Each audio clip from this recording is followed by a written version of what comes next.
From the KWQC Broadcast Center in downtown Davenport, with Morgan Otier and Kyle Keel. This is Quad Cities Live. Welcome to a special Flashback Friday edition of the show. Today we are looking back at recent segments of interest. Let's get started. A mission of United Way Quad Cities is mobilizing the community to action, and a good example of that is United Way's Day of Caring. Every year, more than 1,000 people come together on a single day to make an impact, and this year, that special day is set for Thursday, September 10th.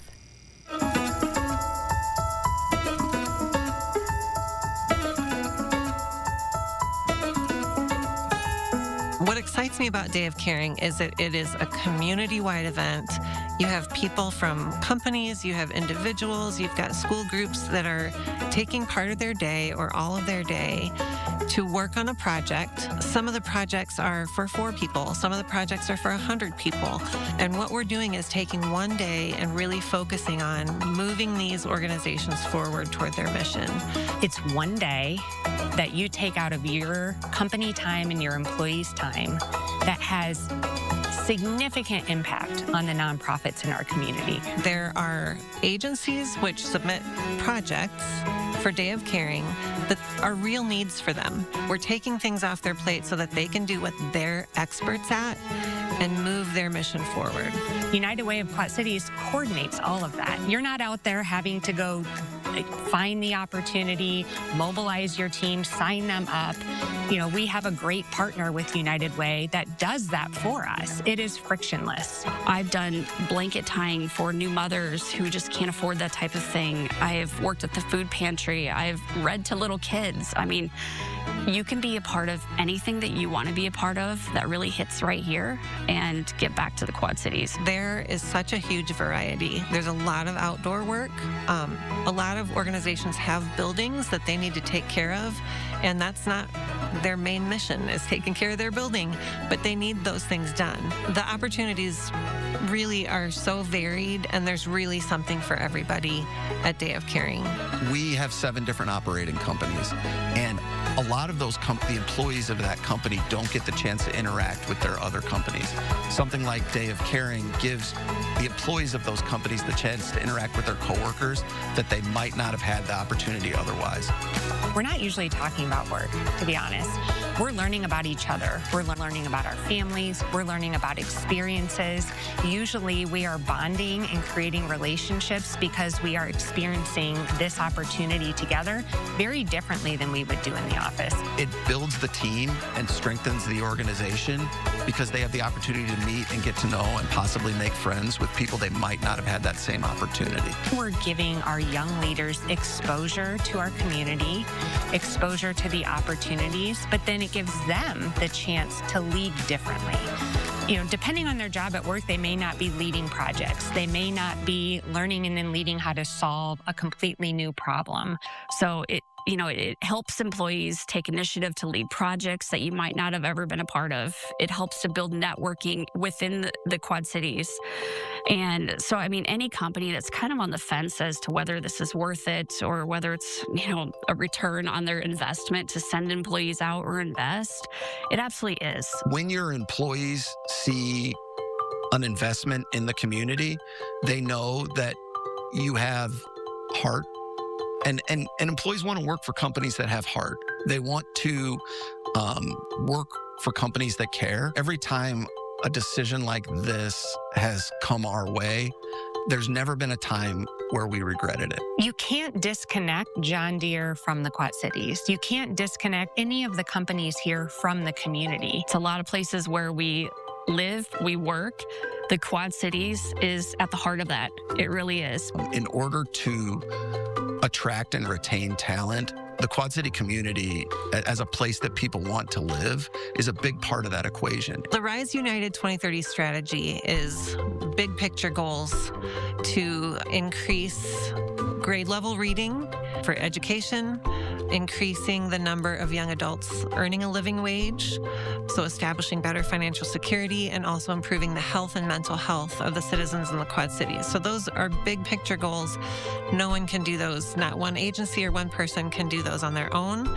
By using data and funding and volunteerism to amplify those organizations, then we're all succeeding. By bringing the volunteers together, we view it as a rising tide lifts all boats. So why not? Why not engage and expose your employees to the community, to opportunities, and get them inspired? You don't have to be the Fortune 100 company. You don't even have to be a part of a company. Just be an individual who wants to give back to their community, and anybody can join this. United Way isn't doing this alone. Our organizations aren't doing this alone. Our companies aren't doing it alone. Our schools aren't doing it alone. It takes community.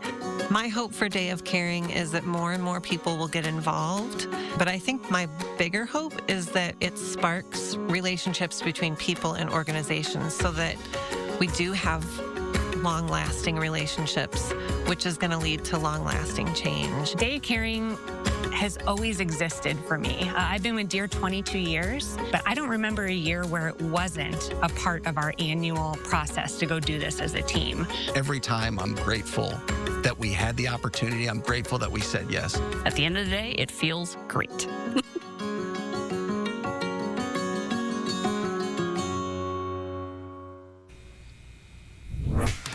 Coming up next on Quad Cities Live, a closer look at the volunteer opportunities available for United Way's Day of Caring and how easy it is to sign up. You're watching Quad Cities Live. Every day, local organizations are working to make the Quad Cities community stronger. But one special day each year brings hundreds together to lend a helping hand all at once. United Way Quad Cities Day of Caring is the region's largest single day of volunteer service, connecting businesses, nonprofits, and community members for projects that make an immediate impact. Joining me today is Ryan Sumpf, Chief Impact Officer for United Way Quad Cities, and Jennifer Lavora Cummins from Royal Neighbors of America. Ryan and Jennifer, thank you so much for chatting with me today. Yeah, thank you for the time. Yes, well, that was a beautiful piece that we just watched on really the impact of the United Way Quad Cities. But Ryan, let's kind of start there for anybody who may have missed some of that, or maybe they're unfamiliar. So what is United Way's Day of Caring, and really why is it so important for our community? Yeah, so you mentioned United Way Day of Caring is our single day of community-wide impact that we drive with more than 1,000 volunteers, nearly 100 projects across the Quad Cities. And we see great corporate partners working with us, whether it's Estes Construction, TBK Bank, Crawford Company, you name it. And then, of course, we're joined here with Royal Neighbors. So it's just a great day where people are giving back to make some impact where it's needed the most. Absolutely. And just there, you named some really great organizations, some companies here in the Quad Cities. So that kind of brings me to my next question for you: is who can participate? Do you need to do this through your workplace, or are there other ways? Yeah, that's a great question. So anyone can participate. It is open to the whole community, but we really encourage folks, especially if you're a leader at a company, to gather a team of like-minded folks that want to go volunteer together, share some time making a positive impact in the community, and it's super easy to do. Okay, so with that said, Jennifer, tell us a little bit about Royal Neighbors of America and why it's so important that you partake in this Day of Caring. Yeah, at Royal Neighbors, we're excited to be sponsoring the Day of Caring because it's really a natural extension of what Royal Neighbors is all about, which is ensuring lives, supporting women, and serving our communities. So we're excited to just be able to be a part of that, gather a group of people, and serve our community. Yeah, and volunteerism is really a big part of the workplace culture at Royal Neighbors of America. So from your perspective, what happens when employees volunteer together? Yeah, so volunteerism has been at the heart of Royal Neighbors for more than 130 years. Yeah. And with that, we are big proponents of getting out into the community and volunteering and making an impact in the smallest and biggest ways you possibly can. We believe that one day of volunteerism can spark a lifetime of volunteerism. So we just encourage you to get out and pick something that you would like and bring friends or coworkers. Yeah, and it's just kind of a change of pace too. It's a change of scenery for, you know, for a lot of people, just to get out there alongside their coworkers, do something a little bit different. Exactly. Yeah. So there are tons of projects, volunteer projects available, Ryan. So tell us a little bit about some of those. We have some photos, you know, scrolling across our screen right now. I mean, people are doing all kinds of things. Yeah, people are all over the community. There are opportunities all across the Quad Cities, doesn't matter which side of the river that you're on, but there are opportunities to go out and be physical, build things, you know, whether it's painting, might be doing some landscaping, things like that around some of our nonprofits. It's also some hands-on, more soft skills opportunities. So there's opportunities to mentor some students in the Quad Cities. So really, it doesn't matter what you enjoy to do. There's an opportunity out there that probably fits your Sure.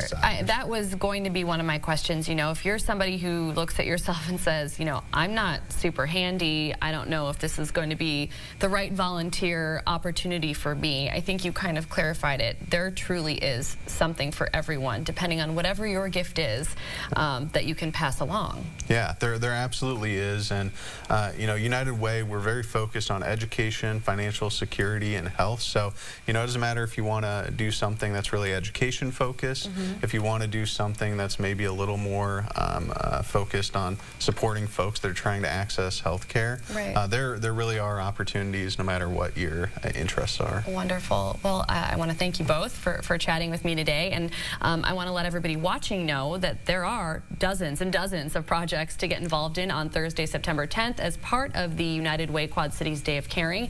If you want to learn more or get yourself signed up to volunteer, visit unitedwayqc.org. Thank you both for being here today and talking with us, and I think, you know, a month from now, it's really going to make a big impact. So thank you very much. Coming up on QCL, better ways to use the square footage of your bathroom. Seifert Building Supplies is here with some smart remodeling ideas that can improve both function and organization. Quad Cities Live continues.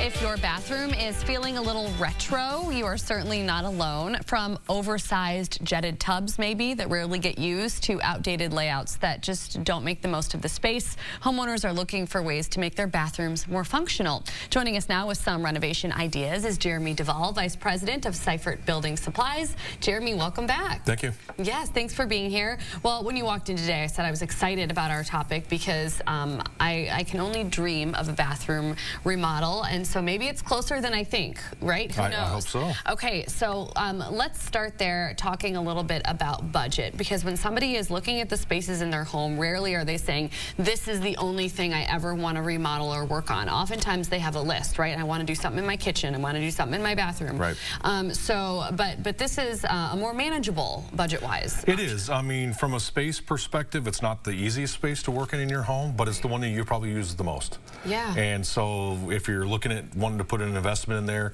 take advantage of the spaces that you use that you want to get more out of. Yeah. Kitchens and baths are the two of the biggest. Yeah, I've always heard that, mostly from, you know, folks working like within the real estate industry. They always say, like, if you are going to update and remodel, like, the kitchens and the bathrooms are really where it's at.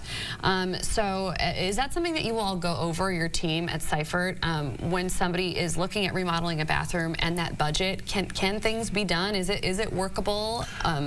Anything is workable. Okay. Yeah, the biggest thing you have to consider is what is going on in your existing bathroom. Yes. And what you want to change, and that's the good conversation to start with. Come in and see us with great ideas. You know, you brought up a little while ago the very large jetted tubs from the 90s. Yes. I've been in more homes that they use them for their potted plants than they do actually use them for anything else. Okay. So yes, that's a lot of space you can take out. That's a great place to start if you have one. Yes. Yeah. No, I thought that was so funny. Talking a little bit now about functionality and that kind of going along with what you were just saying about the jetted tub. We're looking at some before and after photos as well on screen. That's one we just did recently. That's one that you just did recently. Okay. So yeah, functionality is a real big one. So what are some things that we can be thinking of beyond the jetted tub that can make everything work a little bit better, considering, you know, all the changes in the industry as far as like bathrooms are concerned? Everything, a lot of stuff is going vertically integrated. You know, height's usually never an issue. It's more about width and depth.